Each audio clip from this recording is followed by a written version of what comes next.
know. I'm going to throw it to you. Like, what are your? We could talk about the game. We could talk about after 2 games. We could talk about the series moving forward. Like, where are your thoughts right now on this thing? This fucking team, the Miami Heat. I don't know how they keep doing it. I think I have an idea how they keep doing it, and it involves divine intervention. At this point, I thought Simmons nailed it. At a certain point, God's plan is, something you just got to accept is going to happen, and maybe it's just in the plan that the Miami Heat are supposed to win the title, and they're going to do it by knocking off all these 50-win teams and the Knicks. And we just have to accept that this is going to happen. I thought, for real basketball analysis, I actually did want to get your take on the Ramona Shelburne of it all, where she asked Spo the question, and it's become a debate of whether it's turn Jokic into a scorer or make him a passer, and whether the Heat actually did that. Is it an oversimplification?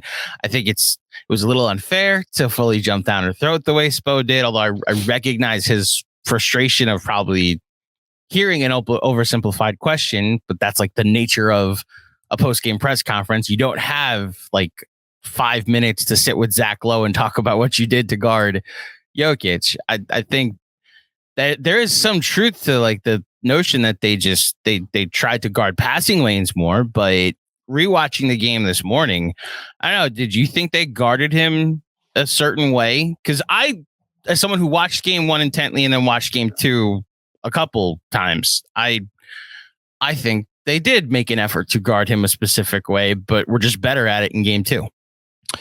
Yeah, I mean, here's the thing, right? I kind of agree with Spo a little bit, that there is a lot more going on to the point where you can't oversimplify it to the point of we're going to turn him into this or we are going to turn him into that, because also you can't do that. It's you can't do that with any great player.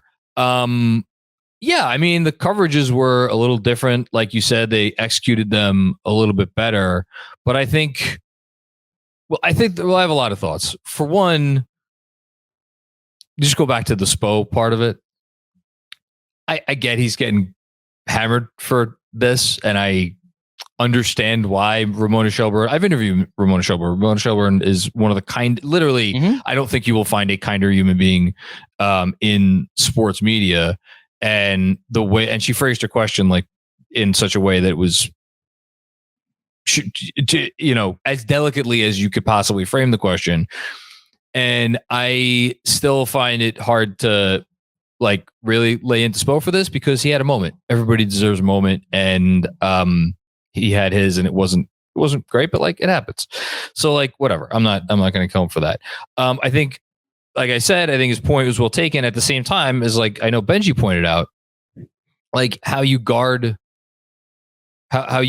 players is indicative of what your preference of strategy is. And I think maybe that's the nuance that's getting lost a little bit. No, you can't dictate what a player is going to do, or you can't force a player to be one thing or another, but you can show your hand a little bit in terms of what you throw at them and what you don't. But I think, as many have pointed out, I think this is burying the lead, which is that, yeah, I mean, did it maybe take the Nuggets out of a little bit out of what they want to do? Sure, maybe it did a little bit, but that's not why they lost the game. They scored, I forget what the offensive rating was for them the other night, but they scored they scored more than enough points to win. I think the more interesting part of it for me is two things. Really, it's one thing, and this it gets to the Miami of it all. So and I think all of this is connected. Does Jokic want to score 41? No, he doesn't want to score 41, right? He doesn't want to have 4 assists. That's not his ratio that he prefers. I mean, you mentioned the Simmons pot. I think Simmons nailed it. He would much rather have, 25 and 15 or something like that. I forget what the exact numbers are he spouted, but that's how Jokic wants to play. And I think when the Nuggets are at their best, that is how they play. But I think we're getting lost in the sauce with the Jokic of it all, because that's how any team is at their best. Literally, any NBA team is at their best when their superstar is drawing so much attention that they are kicking out to other guys who have open shots because, like, energy finds the ball, or whatever that phrase was from Phil Jackson many years ago. Like, that's any NBA team is going to look better. It's going to feel better. The players are going to play harder on defense, all of those sorts of things when everybody's getting involved in the action, as opposed to when it's just one guy. And I think that's true of the Nuggets, and I think that's true of any other team. And I think the fact that Miami kind of, if anything, nudged them into that area, did it mean that they couldn't win playing that way? No. But it may have been just enough of a tilt of the axis to where it gave Miami more of an opportunity than they otherwise would have had. But in order to capitalize on that opportunity, they needed to do what they did, which is hit 1 million shots and go on whatever the run was, where, like, how many shots? There was like the beginning of the fourth quarter, they went, what was it, like a 32-10 run or something like that, something insane, where how many shots did they miss over that period of time? They just didn't miss. And as many have pointed out, there were some really bad botched coverages there from Denver's defense. Like, of the four quadrants, Miami's offense, Miami's defense, Denver's offense, the one that stands out the most is Denver's defense. And then I'm going to connect this to the last dot, and then I've been talking for a long time, so I'll throw it back to you. But, like, and this is the overarching point, which is that this Miami team continues to find ways to, it's partially suck you into what they want to do, but really I think what it is, and you call it Jedi mind tricks or whatever, other teams that play them continue to get into a situation where they're the ones making the mistake. And we have now watched this Miami team play how many playoff games? What is it? 5, 11 plus 7, 18, 20 playoff games, right? How many times have you looked at them and be like, wow, Miami's really blowing it here? Or, man, Miami is, something's off with their game plan. Or, boy, Spo really screwed up by doing this thing or that thing. You don't see any of that. What you do see is stretches where, oh, wow, Jimmy's missing some easy ones, or Bam is really, he really needs to develop a better low post move, or they just flat out will miss shots for a stretch. Those are errors. That's like just make and miss stuff, which is the only fault you could ever find in this Heat team. Where you can't find any fault in this Heat team ever is where they're beating themselves, because they never beat themselves. And I think it's fucking incredible and fascinating to me that they are 3 games away from a championship, largely built on a strategy of, we are going to bet that eventually you will make enough mistakes such that we could take advantage of those mistakes. And God bless them, they hit enough shots when these teams make these mistakes to take advantage of them, except against the Knicks, the only team they didn't hit shots against. But I digress. So yeah, to me, it all kind of goes together, because you can't say, oh, this is a Denver thing, or this is a Jokic thing, or it's a Miami thing. I think it all ties together. And it ultimately, at the end of the day, that's the other point that I wanted to make. How is it that these teams had this incredible offensive rating, and what was the final score of game 2? 111-108. 111-108. Normally in the NBA, if the teams have the sort of offensive rating that these teams had in game 2, you would expect a far, far higher scoring game. Why is it such a low scoring game? Why was game 1 such a low scoring game? Why was every game of the Knicks series such a low scoring game? And several other games they played in other series, low scoring games. Because Miami plays at a snail's pace. And that is the last component of all of this, is for everybody whose main takeaway is like, they flipped a switch, they figured out how to do it, they just turned it on after 82 games, and they become a different team. Well, no. Are they hitting more shots? Yes. Are they playing probably with more consistency? Yes.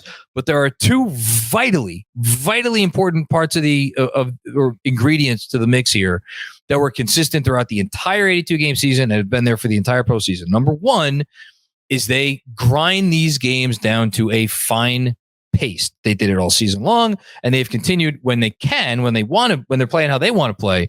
They've done it in the postseason. And number two, and this is the biggest part, they are eminently comfortable playing in these tight games in the fourth quarter. And I forget who had the stat. I saw it on Twitter. I apologize. I'm not going to give the person credit because I don't know who it is. But if you go through their entire postseason run, they're like roughly even in terms of scoring margin. First quarter, roughly even scoring margin. Second quarter, roughly even scoring margin. Third quarter. And they're like plus 90 in the fourth quarters combined in these playoffs. This is what they want to do. They want to get these games into the last 5, 6, 7, 8 minutes, close game, and they feel like they're going to be able to win. And that's been there all year. So credit to them for continuing to play a style of basketball that allows these games to get to those situations. And more often than not, Miami's going to come out on top. So that was a lot. I'm sorry. I just had a lot of thoughts that I wanted to get out. And I'll take them one at a time. You're on vacation, so you're good. Yeah. So as someone who watched game one, the only real pushback I have is that is a game I actually was wondering, not necessarily what is Spo doing or what is the game plan here, but like they tried their zone, didn't work. Kevin Love didn't play, didn't work. Both adjustments in game two. Kevin Love started, was plus 18 in the game, and they didn't play a lick of zone. They played the passing lane against. They threw zone selectively in the second half in game two. A little when bit. When Jokic was off the floor. Yeah, a little bit. But even like again, but the point being they abandoned it as their main strategy, which is what they did against the Celtics. Was like you're not gonna be able to penetrate. Like if you get hit 50, if you hit 22 threes, you hit 22 threes. Fine. So and the Celtics in game 7 had a game 7 Rockets moment. Can I ask you about the Love thing? Okay. So who started in place of Kevin Love? Caleb Martin, game 1. Okay. And Caleb Martin was coming off a series in which... Are you going to do this where I'm pointing out a thing that he adjusted to and you're like defending the coach for it? I'm just saying that it's an adjustment that he made. Everybody knows why he had to make the adjustment. Of course, Caleb Martin should have started game 1 after the finals that he had. He still made the adjustment. Yeah, but you don't have to defend the coach. I knew why he did it in the first place. But the way you phrased it was like... He went from Kevin Love not playing at all in game 1 to Kevin Love starting and being a plus 18 in game 2. Okay, I'll give you the not playing at all in game 1. I think that's fair. Mm-hmm. But I just want to push back on the like. Obviously, he was going to start. You're right. Unimpeachable. Rich bullshit. I forgot. I'm telling you, it's okay to say this didn't work game 1, and he went to something that did in game 2. Yes, That's all I'm saying, John. Of course, it's okay. Point out what a coach does didn't work. It's okay. But you say that. I understand the reasoning. A lot of people that criticize him understood the reasoning. They pivoted. It worked. He's a genius for usually pivoting to things that work. Yeah, because I guess I just feel compelled to point out that it's impossible to always get every decision right. It's about how do you react, and more importantly, how quickly do you react? Right? I agree, and it's also not the reason they lost game 1. They had 2 free throws, and Max Strus and Caleb Martin combined 0 of 16 from the field, 1 of 16 from the field. Caleb was 1 of 7, and 1 of 17. Yeah, if Caleb came out and he was 6 of 11, maybe it's a different game, but he wasn't, and credit to Spo for making the change. No sane person left game 1 saying this was a coaching loss. I am just solely pointing out the adjustment that was made, which you are allowed to do when it comes to talking about a head coach. Okay, got that out the way. Welcome back from the Bahamas, John.